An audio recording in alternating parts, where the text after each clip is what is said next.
explain this all, starting with what brought this to a head, iOS 14.5, and a new feature called App Tracking Transparency. Now, for years, every iPhone has had a secret string of numbers inside it. It's called the IDFA, Identifier for Advertisers. We'll call it your very own ad tracking number, and it's used to help apps identify you and know what you're up to on your phone.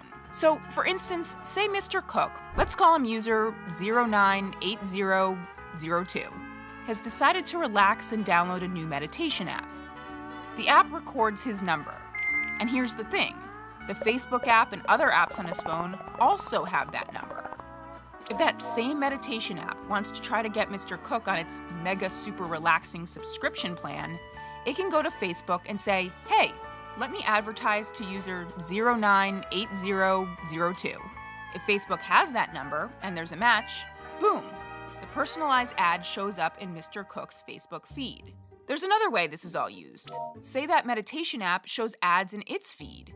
It can use Facebook's ad network, which again uses that number to keep track of your other interests, and feed you highly personalized ads. So you get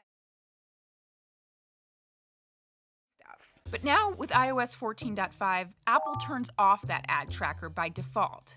If an app wants to track you using that number, it will have to ask. If Mr. Cook taps Ask App Not to Track, then his meditation app won't get his number. Apple is giving companies a chance to plead their case with this area right here that explains what the company uses the data for. Don't want those pop-ups at all? You can opt out of all tracking by going to Settings, Privacy, Tracking, and turning off Allow Apps to Request to Track. All in all, this is Apple's big play to give people a choice whether they want to be tracked. And chances are more people are going to tap Ask App Not to Track.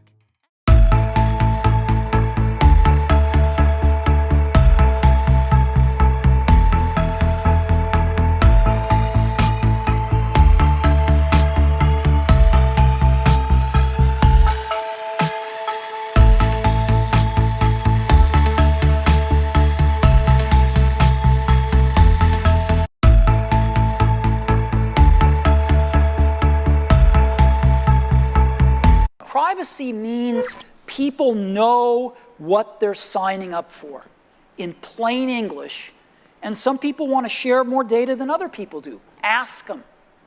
Ask them every time.